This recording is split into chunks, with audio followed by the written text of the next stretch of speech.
गांव के जो घायल हुए उनसे सरासनिक के अंदर जो किसानों पे बर्बरतापूर्वक लाठीचार्ज किया गया, ये अंग्रेज हुकूमत की याद दिलाता है।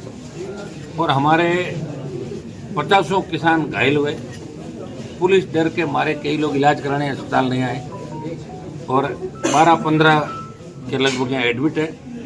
5 दिन से इनका स्वास्थ्य परीक्षण चल रहा है। मैंने खुद व्यक्तिगत इनसे मुलाकात की। ये दुर्भाग्यपूर्ण है कि हमारे नेता जो इनके वोट से चुनाव जीत के जाते हैं और चुनाव के बाद वो कंपनियों के मुनीम बन जाते हैं और इसलिए किसानों को लाठियाँ खानी पड़ती है अपनी ज़मीन बचाने के लिए।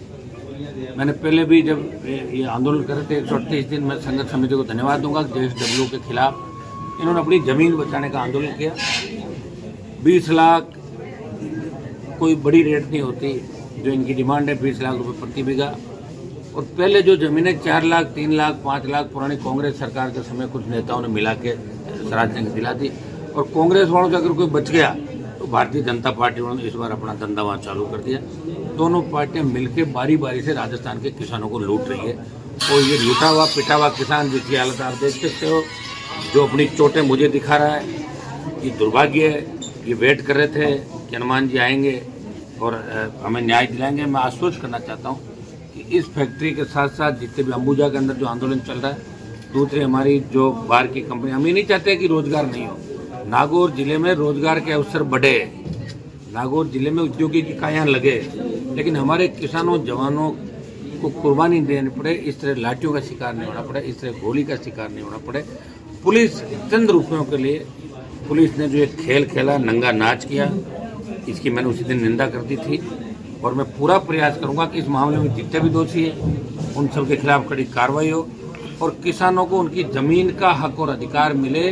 जितना पैसा ये चाहते हैं उतना पैसा कंपनी से हम लेंगे। जब घी सीधी अंगुली से नहीं निकलता तो अंगुली टेढ़ी करनी पड़ती, टेढ़ी अंगुली करके JSW को झुकाएंगे, अंबुजा को भी ठीक करेंगे, दूसरी जितनी भी सीमेंट कंपनियां यहाँ आई है।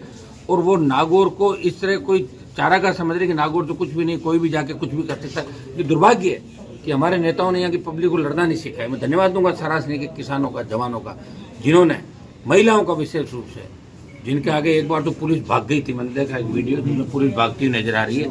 तो कहीं न कहीं एक नई क्रांति की शुरुआत। हम ही नहीं चाहते कानून हमारे हाथ में ले, लेकिन कानून की आड़ में कोई गुंडागर्दी करेगा तो उसका मुकाबला भी किया जाएगा, उससे 2-2 हाथ भी किए जाएंगे। और मैं आज डिस्चार्ज होने के बाद अभी डीसा की मीटिंग है, उसके बाद शाम को सुबह हम पूरी इनके साथ बैठ कर, चूँकि इनका समझौता तो खत्म हो गया। समझौता तो इस बात का था कि भाई FIR दर्ज, लेकिन 307 और अन्य मामलों में इनके खिलाफ मुकदमा दर्ज कर लिया। इनकी MLC बड़ी मुश्किल से हुई। इनका अभी तक FIR लॉन्च नहीं की गई। FIR देना हर आदमी का लोकतंत्र में अधिकार है, चाहे वो FIR लगे चालान हो, लेकिन FIR कोई भी दर्ज करा सकता। हम लोगों के खिलाफ भी FIR होती है, मुख्यमंत्री के खिलाफ होती है, प्रधानमंत्री के खिलाफ होती है। ये दुर्भाग्य है कि इस तरह हमारे शेड्यूल कास्ट के भाइयों का, महिलाओं का, किसानों का, दूसरे तमाम जो सर्व समाज थे, जो उस गांव की जमीन को बचाने के लिए, हमारी नई पीढ़ी को बचाने के लिए वो लड़ाई लड़ रहे थे। और ये हिंदुस्तान में लड़ाई कोई नई नहीं लड़ी, लड़ाई पहले भी हमारे बुजुर्गों ने लड़ी थी। अंग्रेजों के खिलाफ लड़ी, सामंती ताकतों के खिलाफ, जागीरदारों के खिलाफ जंग हुई थी, कई लोगों ने कुर्बानियाँ दी। और अब लग रहा है कि वो वक्त आ गया तो कांग्रेस BJP ने हाथ मिला लिया। अब सुनने वाला कोई नहीं है। किसान को लगता है कि नीचे जमीन और ऊपर आसमान है। ऐसी स्थिति में मैं आश्वस्त करता हूँ इनको कि मैं आपका सांसद हूँ, मैं यहाँ बैठा हूँ, जब तक मैं हूँ आप निश्चिंत रहें। थोड़ी बहुत तकलीफ जरूर हो सकती है, मैं तो खुद ही तकलीफों में गुजरा हूँ 25 साल से। आपने देखा सत्ता का सुख छोड़ के, सत्ता को ठोकर मार के इस राजस्थान का सम्मान देश में बढ़ाया। और मेरे इलाके के अंदर अगर इस तरह की गुंडागर्दी हुई तो मुझे इस बात का अंदर से बहुत बड़ा रोष है और वो जल्दी आपको सड़कों पर नजर आएगा। आगामी 2-4-5 दिनों के अंदर उन तमाम अधिकारियों का इलाज करेंगे जिन्होंने इस लाठीचार्ज के अंदर भूमिका निभाई। दोबारा से लाठीचार्ज करने से पहले 1000 बार सोचेंगे कि किसी किसान के बेटे पे, महिला पे और दलित पे हाथ नहीं उठाएं और लाठी नहीं चलाएं। आप बताएं किनका जो जुडिक्शन है, कौन जाके लाठियाँ चला रहा है। मामला तो जाइल रोड का, सदर के SHO जा रहे हैं, कोई दूसरे जा रहे हैं। तो ये जो दलाली का खेल नागौर में चला, दलाली के खेल को भी खत्म करेंगे। मैंने आपको एक ही बात कह दी, यहाँ नागौर जिसमें कोई घोर नहीं है, 70 साल से घोर नहीं किया। आप देखिए जो सड़क हॉस्पिटल के सामने बनी है, दिल्ली के पैसों की सड़क है, लेकिन चंद उस समय के यहाँ के नेता लोग मिलकर सड़कों में तोड़वाने की कोशिश कर रहा हूँ। मैं चाह रहा हूँ पूरी तोड़ के बनाए। ठेकेदार गुंडागर्दी करके चला गया। मेडिकल कॉलेज को बनाने में किस तरह का उपयोग कर रहे थे, हमने रोका, सही काम चालू कराया। आज भी हालात क्या, जेल के अंदर अपन बैठे हैं, कभी छत गिर जाती है, कभी कोई दूसरे मामले हो जाते हैं, तो ये दुर्भाग्य है। और इसमें सबसे बड़ी भूमिका जनप्रतिनिधि की होती है। अगर जनप्रतिनिधि आपका मजबूत होगा तभी काम होगा। और जनप्रतिनिधि जीत के चला जाएगा या कोई अनपढ़ होगा जिसको कुछ पता ही नहीं है, वो व्यक्ति आपकी आवाज़ को नहीं उठा सकते, वो पीछे लाइन लगा खड़े रहेंगे। हाँ, मौकान वो कर सकता है, किसी की शादी में जा सकता है, ये काम वो कर सकता है, आपकी आवाज़ और लड़ाई नहीं लड़ सकते। तो भाइयों तैयार हो जाओ, लड़ने का वक्त आ गया। जिस नागौर का दबदबा पूरे देश के अंदर एक जमाने में था, मैंने जो सुना है सुनो, बाकी मैंने तो दबदबा नागौर का पूरे देश के अंदर वहाँ जब गया तो किसानों को तकलीफ पड़ी।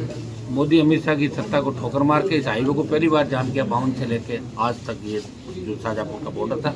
और आज भी हनुमान बेनीवाल किसान और जवान के लिए आरएलपी का जो गठन किया, मैंने कहा मेरी पार्टी रहे या नहीं रहे, लेकिन जवान किसान का सम्मान इस देश के अंदर रहना चाहिए। मैंने सम्मान बढ़ाया इस जिले का, उस राजस्थान का सम्मान बढ़ाया, मेरी कौम के साथ साथ किसान का सम्मान बढ़ाया, दलित का बढ़ाया, महिला अत्याचारों के खिलाफ लड़ाइयाँ लड़ी। और बहुत से उदाहरण आपको 20 साल के अंदर मिलेंगे। अब वक्त आ गया कि हमें एकजुट होकर हमारी ज़मीनों को बचाना होगा। अगर यही स्थिति रही तो आने वाले समय के अंदर किसी के पास कोई ज़मीन नहीं बचेगी और सारे बेरोजगार बेघर हो जाएंगे।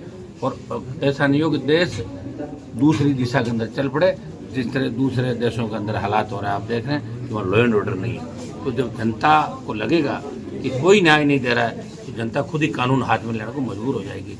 हम नहीं चाहते कि जनता कानून हाथ में ले।